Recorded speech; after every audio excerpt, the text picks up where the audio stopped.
Ito yung araw-araw na struggle ko sa pagising. Para bang ayaw kong gumising na tinatamad ako at napipilitan lang. Dahil dito sa Canada, ito yung pinaka-challenging na bagay na para sa akin. Yung wala ang mga pamilya ko sa tabi ko.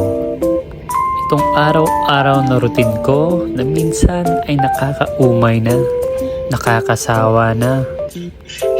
Isa ito sa pinaka-sakripisyo ng isang OFW, ang mawalay sa kanyang pamilya. Pero hindi dapat ako magpatalo dito.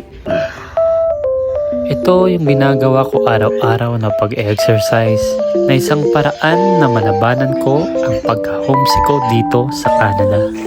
Kasi isa itong matik na response sa aking katawan, nagpabago ang aking mood after akong mag-exercise, nagpapasarap sa aking tulog at nagiging productive ang araw ko.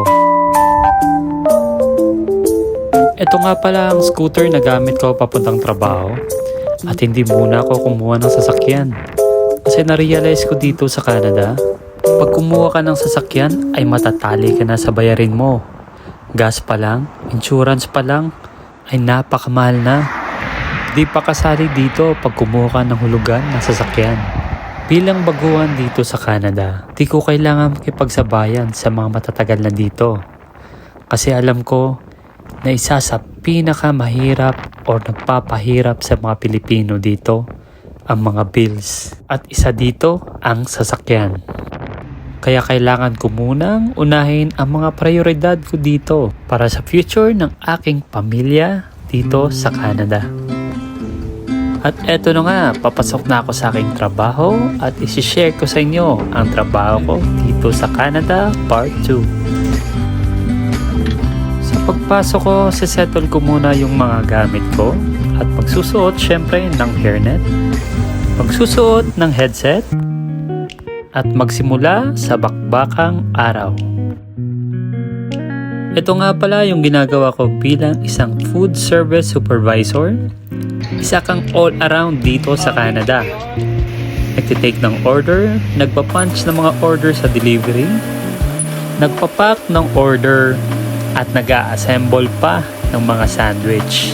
Di tulad sa Pinas na pagpasok mo ay may sarili kang station. Dito, wala kang sarili mong station. Pwede kang counter, pwede kang kitchen, pwede kang lobby, kahit saan. Minsan magugulat ka, dishwasher ka na. Pero dito ay napakadali na ng trabaho dahil may mga gamit na nagpapadali mismo sa mga sistema. Ito yung isa sa nagustuhan ko dito sa Canada. Hindi na ginagawang komplikado pa yung mga bagay-bagay. Isang simpleng sistema, pero masasabi kong epektibo pa rin. Kung ikukumpara ko yung trabaho ko dito sa Canada at Pilipinas, masasabi kong mas madali dito sa Canada. Mas less stress, mas may time ka sa iyong sarili at pamilya. Dahil dito sa Canada, usually ang isang company ay nire-require ka lang magtrabaho ng 40 hours a week. So 5 days yon, 2 days off. At sa pag-off mo ay mararamdaman mo talagang naka-day off ka kasi wala kang maririnig na kahit anong disturbo sa boss mo.